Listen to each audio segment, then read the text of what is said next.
Hello viewers, good morning সবাইকে। আজকে যে সকাল সকাল চলে এসেছি একটা ব্লগ ভিডিও নিয়ে। এই গরমের জন্য প্রায় দিনই আমার শরীর খারাপ হয়ে যাচ্ছে, তাই রেগুলার ব্লগ ভিডিও ঠিকমতো দিতে পারছি না। যে এখন সকালবেলায় তাতায়ের জন্য খাবার রেডি করছি। ও এখন সকালবেলাতে মুসলি খায় আর আমরা খাই চা। আমাদের চাটা খাওয়া হয়ে গেছে, ও এখন টিউশন যাবে। এখনই বলবো মুসলিটা আমি রেডি করে দিলাম, ও খেয়ে নিয়ে টিউশন যাবে। এখন সকাল থেকেই কত রোদ দেখুন। অনেক দিন আমাদের এই পিছনে গাছের সাইডগুলো আপনাদের দেখানো হয়নি। এদিকে দেখুন, এই ছোট্ট ডিপের মধ্যে লঙ্কা গাছ লাগানো হয়েছিল, সেটা একটা কাঁচা লঙ্কা লাল হয়ে গেছে, আর একটা এখানে ছোট্ট ফুল এসছে। গাছগুলো একবারে রোদে শুকিয়ে যাচ্ছে, পুরো অবস্থা খারাপ হয়ে যাচ্ছে। এদিকে এই পেঁপে গাছ একটা, এটা নিজে থেকে হয়েছিল পেঁপে গাছটা, কিন্তু পেঁপেটা মনে হচ্ছে হবে না গাছটা। পেঁপেগুলো কীরকম যে ফুল হচ্ছে, এটাতে পেঁপে হবে বলে মনে হয় না। এই জায়গাটা নিজেই হয়েছিল।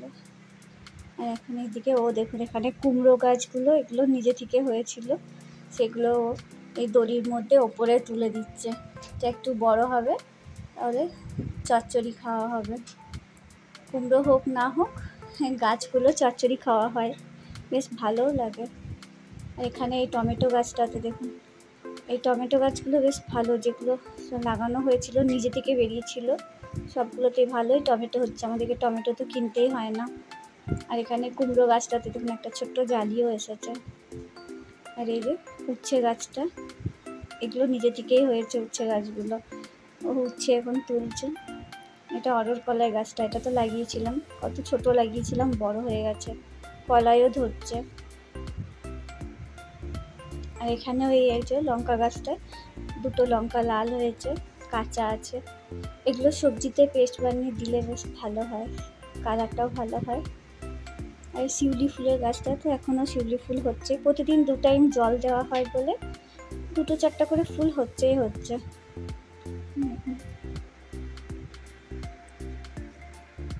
আর এখানে এই বরবটি গাছটা আবার শিউলি গাছটার ওপরে উঠছে, ওই কয়েকটা ছোট ছোট বরবটি হয়েছে, তুলছে। আমি দেখিয়ে দিচ্ছি, এখানে আছে, আর ও তুলছে। এই বরবটিগুলো ছোটোতে না তুলে নিলে পিঁপড়ে লেগে যাচ্ছে, নষ্ট হয়ে যাচ্ছে। কয়েকটাই হয়েছে, এগুলোই নিম পাতা দিয়ে ভাজা হবে।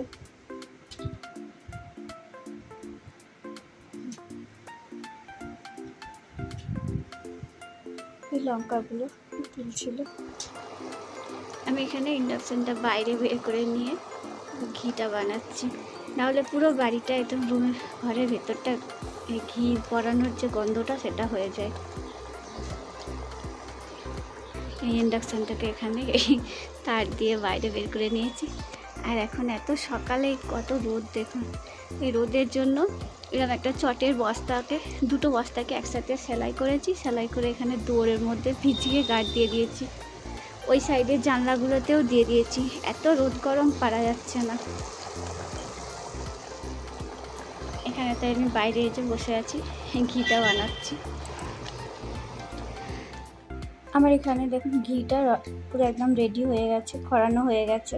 ইন্ডাকশানে হলে তাড়াতাড়ি হয়ে যায়, আর বাইরে বের করে করতেও পারি, ঘরটা গন্ধ হয়ে যায় না। কাগজি পাতা দিয়ে ফুটিয়েছি বলে ফোটানোর পর খুব সুন্দর একটা গন্ধ বেরিয়েছে। এটা এখন ঠান্ডা হলে বোতলে ঢেলে নেব। আমার এখানে এখন বাড়ির পুজোটা কমপ্লিট হয়ে গেল।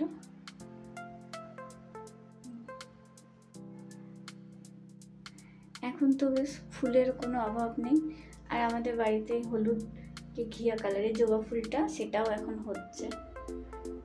ঠাকুরের আসনে অনেকগুলো ফুল দিয়ে সাজানো হলে বেশ ভালো লাগে দেখতে। আর এখন এখানে আমি জল খাবার খাচ্ছি। আজকে জল খাবারে আছে এখানে ছোলা, মুড়ি, কাঁচা লঙ্কা কুচো, চানাচুর, আর এই যে আলু সেদ্ধ, আর এর সাথে আচারের তেলও নিয়েছি।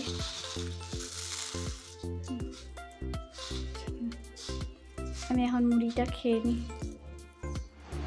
আমরা এখন খাওয়া দাওয়া করতে বসে পড়েছি। আজকের দুপুরের মেনু এখানে ছোলা দিয়ে লাল ডাঁটা, কুমড়ো, আলু একটা সবজি, আর এটা আছে কুমড়ো ডাঁটার চচ্চড়ি, এটা উচ্ছে সেদ্ধ আর টক দই, গরমে তো এটা কমন। আর এখানে আছে স্যালাড। আমরা দুপুরে খাওয়া দাওয়া করে একটু রেস্ট নিয়েছিলাম, এখন সন্ধ্যাবেলা এবার একটু বেরিয়েছি দুজনে। কোথায় যাচ্ছি চলুন দেখুন। আমরা এখন এসেছি রানীগঞ্জ,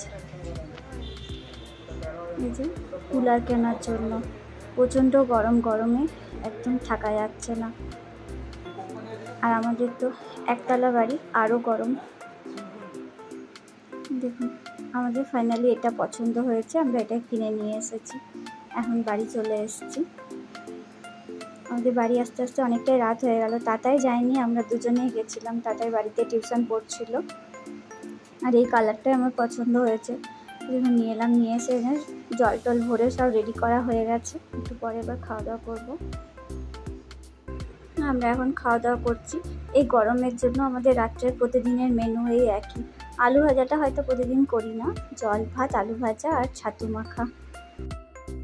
আর এখানে এই একজনকার মজা দেখুন, এটার মধ্যে ঠান্ডা জল ভরে দিয়েছি। আমি দুপুরবেলাতে আগে কয়েকটা জায়গার মধ্যে বড় বড় 5 লিটারের গ্যালন ছিল সেগুলো, তারপর 2 লিটারের জলের বোতল ছিল সেগুলোর মধ্যে এমনি নর্মাল ট্যাপ ওয়াটার ভরে নিয়ে ফ্রিজে রেখে দিয়েছিলাম, তাহলে এটার মধ্যে আমি ঢালতে পারবো। সেই জন্য এটা আমাদের 65 লিটারের। 65 লিটার ফ্রিজের জল দিইনি, এমনি অন্য টিউবওয়েল থেকে ঠান্ডা জল এনে দিয়েছি। আর এই ফ্রিজে যা জল ছিল সেগুলো দিয়েছি, দিয়ে এখন এটাকে চালিয়ে দিয়েছি। বেশ ভালোই ঠান্ডা হাওয়া। যা গরম, গরমে দুদিন আমি হসপিটালে অ্যাডমিট হয়েছিলাম। এত গরম, লু লেগে যাচ্ছিল। আমাদের যেহেতু একতলা বাড়ি, সেজন্য তো আরও বেশি গরম হচ্ছিল। গরমে একদম থাকা যাচ্ছিল না, বাধ্য হয়েই নিয়ে আসা হলো। একদম সকাল দিকেই তো 34-35 ডিগ্রি টেম্পারেচার উঠে যাচ্ছিল, আর দুপুর হতে হতে তো 45-46 ডিগ্রি টেম্পারেচার হয়ে যাচ্ছিল। একদম পুরো গরমে অস্থির হয়ে যাচ্ছিলাম। প্রায় দিনই সবাইকারই আমাদের শরীর খারাপ হয়ে যাচ্ছিল, তাই এটাকে নিয়ে এসে কিছুটা স্বস্তি পাওয়া গেল। আর আজকের এই ব্লগটা এখানে এন্ড করছি। দেখা হচ্ছে অন্য একটা নেক্সট ব্লগে। আজকের মতো বাই বাই।